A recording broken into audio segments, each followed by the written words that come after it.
aquí está. Paralelamente, si lo tenía, antes de que se cortara la... Unos meses después, eso es, en febrero de 1968, Antonio Cámara Niño es enviado por el director general de arquitectura a Figueres y comenta a Dalí que hay un arquitecto en Murcia, Emilio Pérez Piñero, que es el único capaz de proyectar la cúpula que él desea. De esta forma describe Salvador Dalí cómo conoció a Emilio Pérez Piñero. Y esto está sacado de una entrevista con Carlos de Miguel poco después de que muriera Pérez Piñero. Esto es lo que dice Dalí en 1972 en entrevista a Carlos de Miguel. Dice Dalí: eso fue por una serie de coincidencias. Yo no lo conocía en absoluto, porque en España se le conocía muy poco. Perdón, se le conocía poco. Y yo era muy amigo de Buckminster Fuller, que era el que hacía esas cúpulas. Él estaba decidido a que quería una cúpula y ahora veremos por qué. Y yo propuse para el Museo de Figueras que Fuller hiciera una cúpula geodésica. Y en ese momento el director general de arquitectura dijo: pero, ¿por qué vamos a emplear a un americano cuando tenemos en España a un chico que está en un pueblo de Murcia, pero que hace cosas mucho más atrevidas que el propio Fuller? Es decir, está en un pueblo de Murcia, pero hace cosas atrevidas. Y Fuller me lo confirmó. Dijo: Piñero realiza cosas que yo no sabría hacer. Eso lo dijo Buckminster Fuller, que lo conocía bien desde el 61, que lo había dejado admirado y los había dejado todos impresionados, sobre todo al demostrar que había cosas que estaban proyectadas, pero que nadie había hecho, y él las sabía hacer. Me dijo Fuller: tiene usted a Piñero, que hace cosas que yo no sé cómo las hace. Entonces, naturalmente, dice Dalí, me fui a Barcelona y allí encontré a Ricardo Bofill, el cual me dijo: pues es un amigo mío. Le telefoneamos y se vino a Figueras y empezamos con un entusiasmo extraordinario la cúpula. Esto es en la entrevista de 1972. Y aquí, en Dalí Secreto, de Antonio Domínguez Olano, ya tenemos una explicación filosófica del por qué la cúpula. Porque la cúpula, si fuera de Fuller, sería geodésica.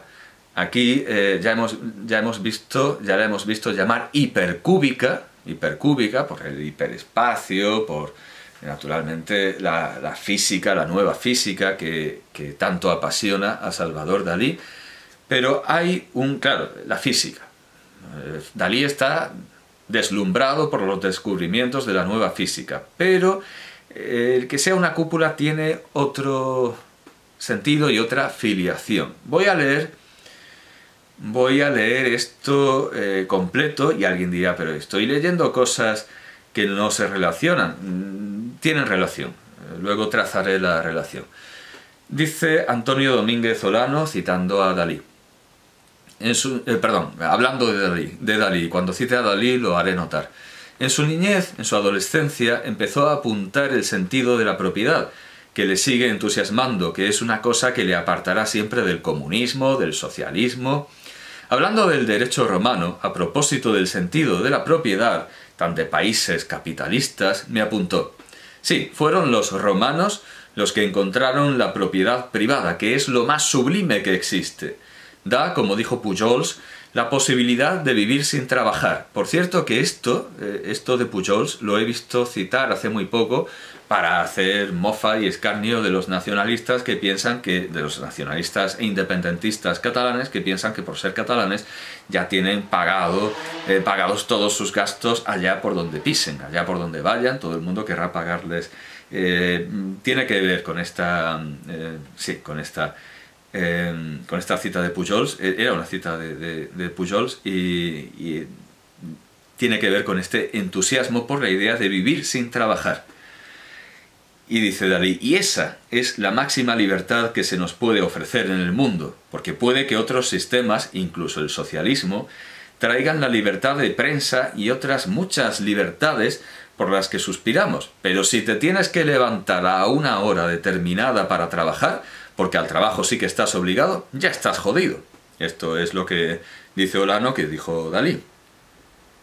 Contrasta muchísimo esta defensa del capitalismo contra el socialismo por parte de Dalí con la defensa del socialismo, o de lo que él entiende como socialismo, que hace Oscar Wilde en La vida del hombre bajo el socialismo, porque su socialismo consiste precisamente en lo que para Dalí es capitalismo, en que trabajen las máquinas, que lo hagan todo y que nadie tenga un horario, que nadie esté obligado. Precisamente lo que dice Dalí lo dice Wilde llamándolo socialismo, pero claro, evidentemente su socialismo no es el de la Unión Soviética, no es el de Corea del Norte.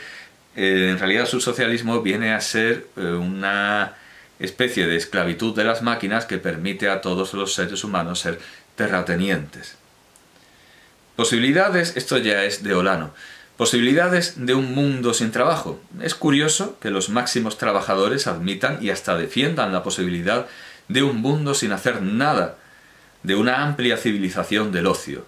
Dalí predica y elogia el ocio. A Picasso le conmovía mucho el que yo, según él, no parase de trabajar ni un solo instante. O sea que también para Olano, Picasso preconiza y propugna y está a favor de una sociedad del ocio. Dalí defiende, dice Olano, como pocos, los derechos a la propiedad y al ocio. Y todo esto que sigue es de Dalí, son palabras de Dalí según Olano.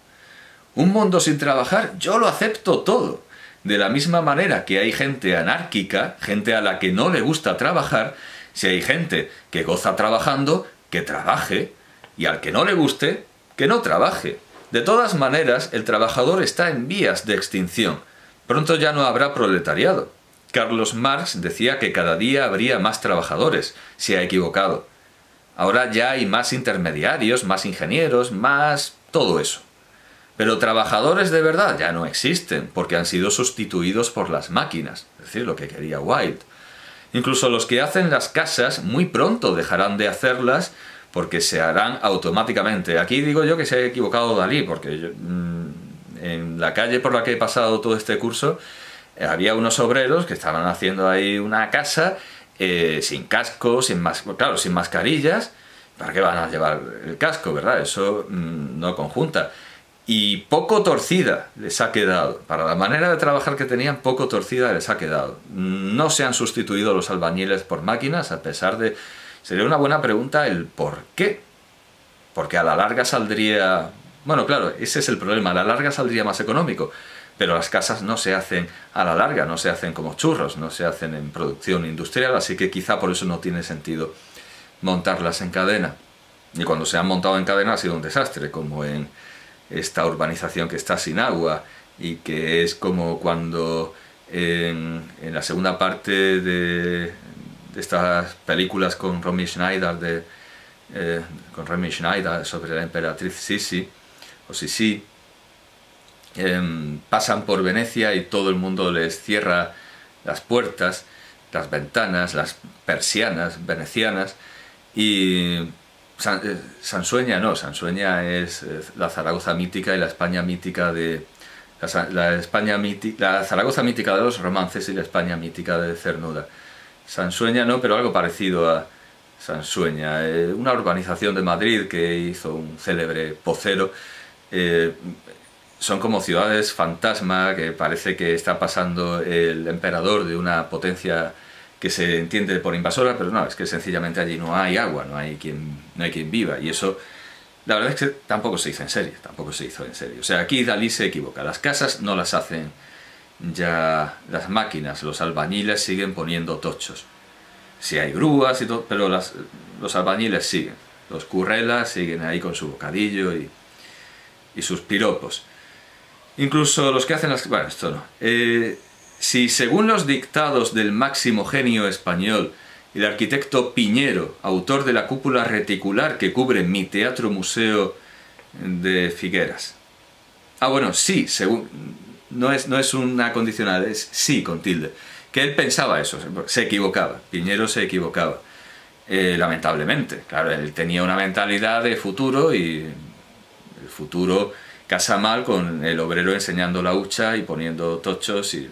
En fin, se equivocaba en eso. Pero ahora vamos a la cuestión de la cúpula reticular. Dice Dalí de Piñero, de Pérez Piñero: es una lástima que se haya muerto tan joven, víctima de uno de los males de nuestro tiempo, la velocidad. Ya se ha dicho que murió en un accidente de tráfico. Las gentes se hallan atacadas por esta locura que no es más que el producto de una efímera y fugaz observación, de la aparición de lo grotescamente empequeñecido.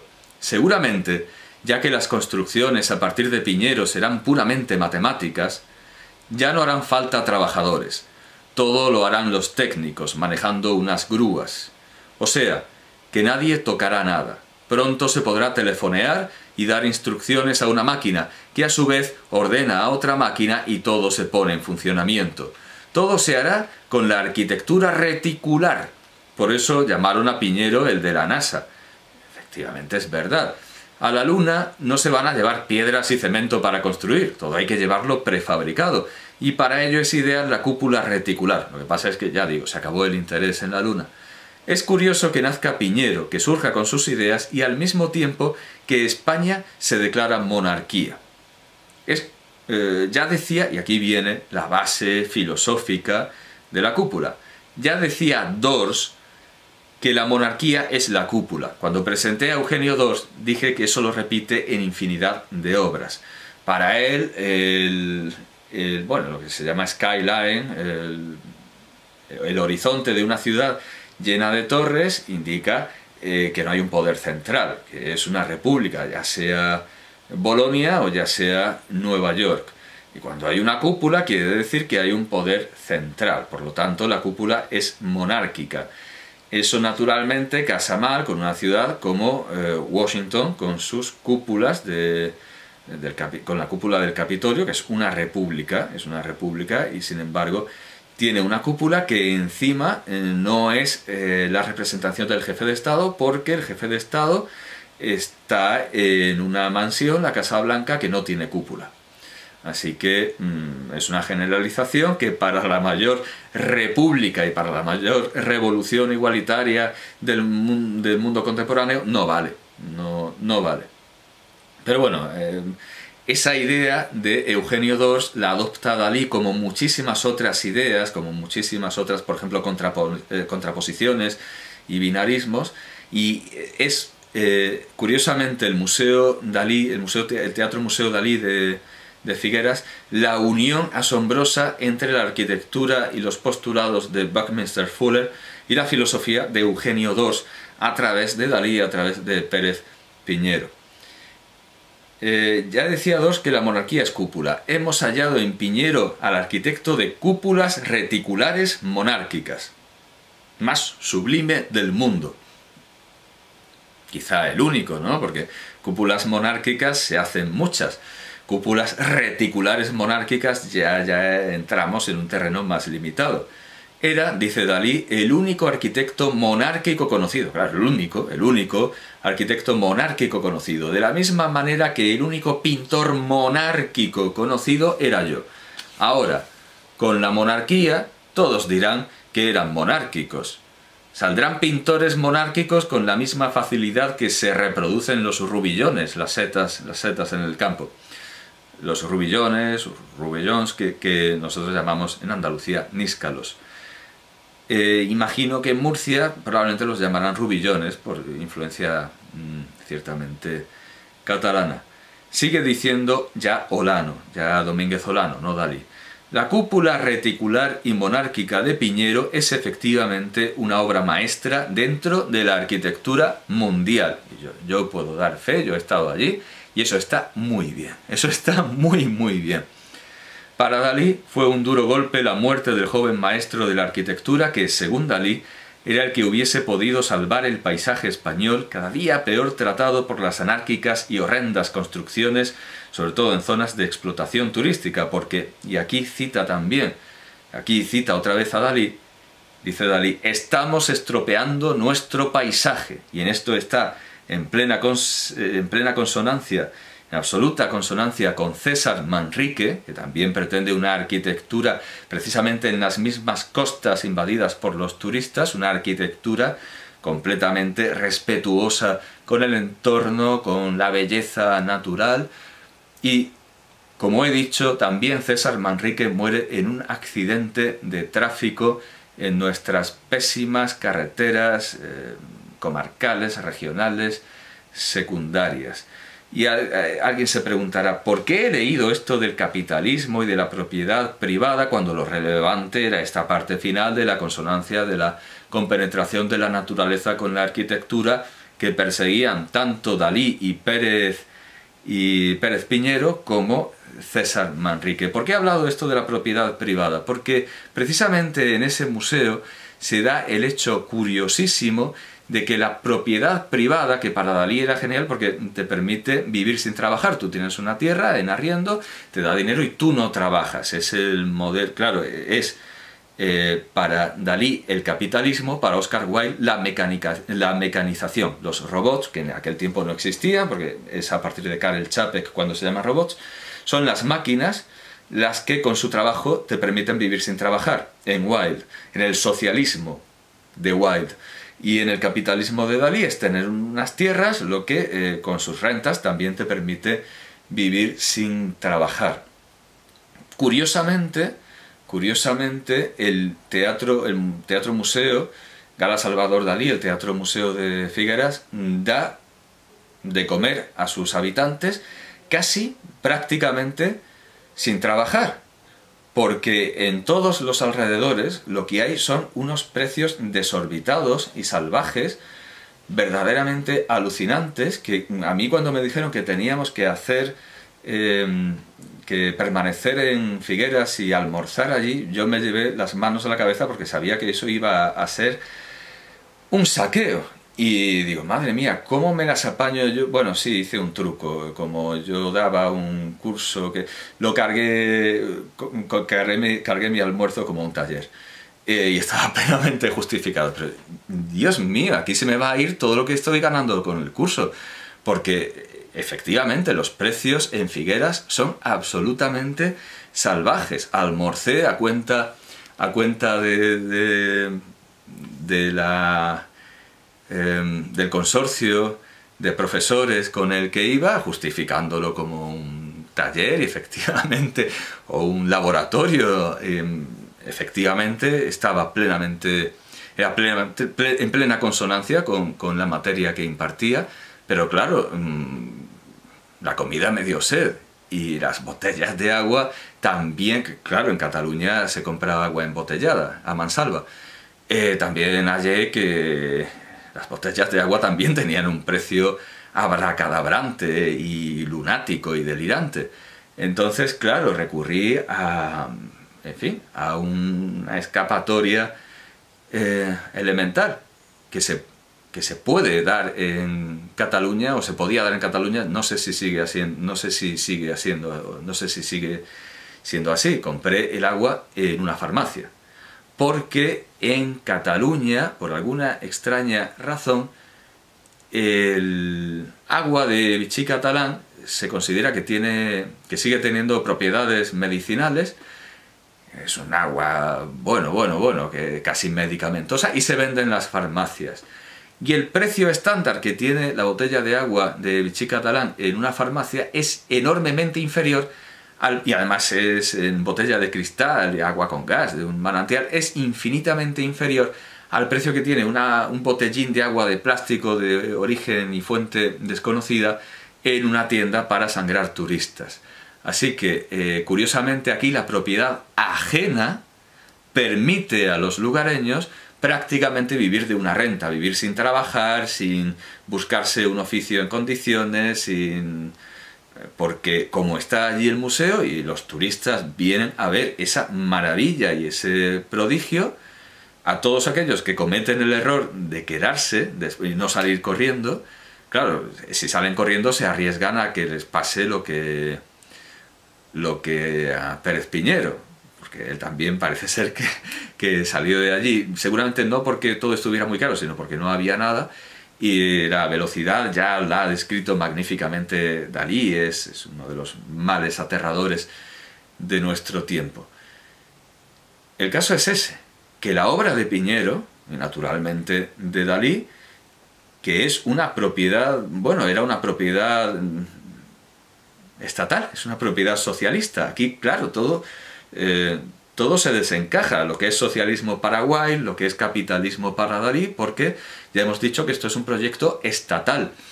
Y Dalí donó todos sus bienes y todos sus tesoros artísticos, todas sus colecciones, al Estado español. Eso es socialismo. Y lo de Wilde, yo tampoco estoy muy claro que sea socialista, así que el que dice ser socialista no lo es y el que dice ser capitalista tampoco. Pero bueno, sea de quien sea la propiedad, no es de los lugareños, porque esto no es un país con socialismo pleno, como ese socialismo al que tiende la Constitución de la República India. La India, en su Constitución, la India es de los pocos países del mundo, yo diría casi el único, que incluye el socialismo en su Constitución, propone caminar hacia el socialismo. Los países del socialismo real no suelen hacer mención del socialismo en sus constituciones. La India sí. España no es un reino socialista, pero lo social, que de todas maneras también estaba con Franco, lo social está en la Constitución y de alguna manera un poco socialista sí que es, pero no es un socialismo pleno. Los lugareños no pueden decir que el teatro sea suyo, es del Estado.